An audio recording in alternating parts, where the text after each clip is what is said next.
cable mod, paracord, power supply, direct replacement kits are now available for Cooler Master V-Series power supplies. Hey guys, it's TTL back with another rush kit for you, and today we're going to be taking a look at the Gigabyte G1 Gaming GTX980 Ti. It's taken me an immensely long time to get one of these, but finally I have one in my hand.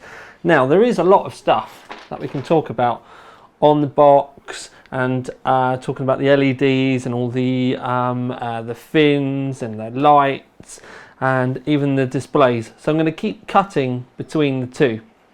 But first things first is what we can do. So we can put, there we go.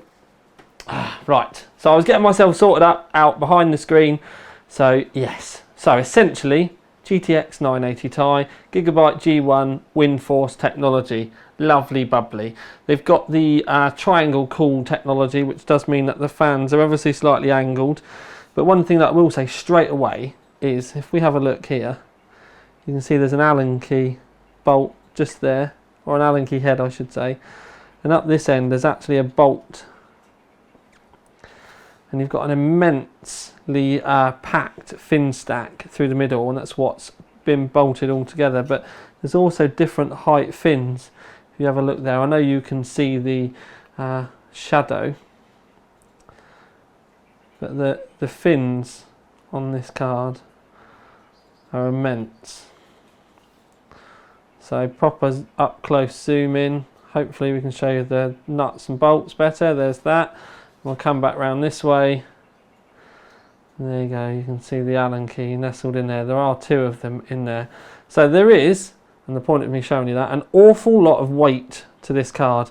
It feels very sturdy. The actual shroud and everything doesn't necessarily too much, but the amount of weight because of the cooler is up. It's surprising.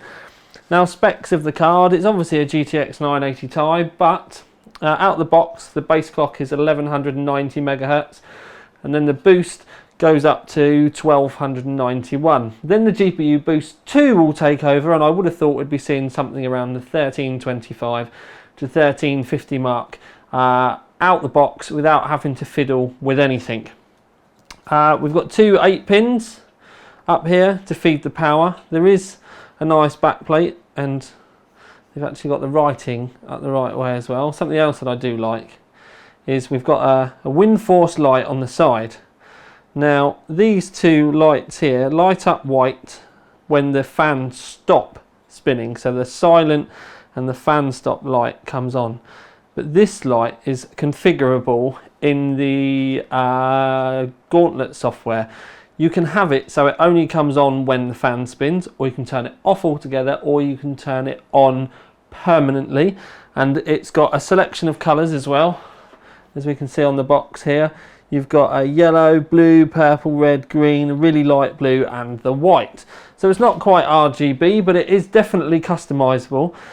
The other thing to kind of consider with it is that it's a fairly understated, minimalistic card as well. So there's no bright colours, you've got no blue, red or yellow on it anywhere.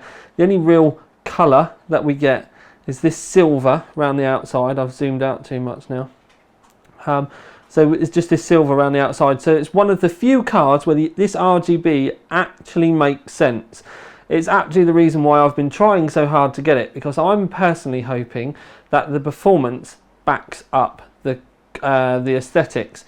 Because like I said, as far as customizable lights is concerned, this was the first one that ever got released, which I was like, finally people are listening. Because we're still getting cards now where we've got RGB on the side, but then you've got an aggressive colour around the outside of that, or we've got a beautiful LED which is constantly flashing on some of the other models.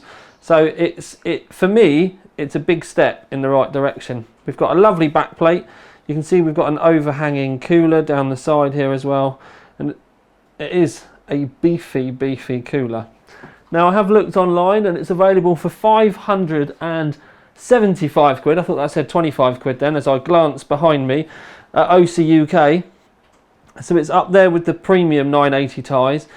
But once you get up to that kind of level, there isn't actually a great deal between them. And especially once you're kind of thinking about spending over that £550 mark, you want to make sure you get the right card for you and not just necessarily go for the cheapest one, because it's going to save you a tenner and then something wind you up for for the rest of history.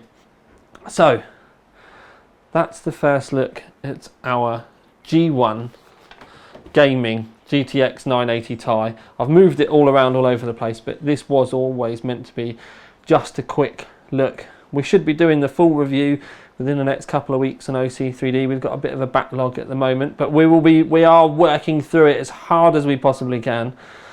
So without further ado, this is Tiny Tom Logan with another Rush Kit video for you. Out.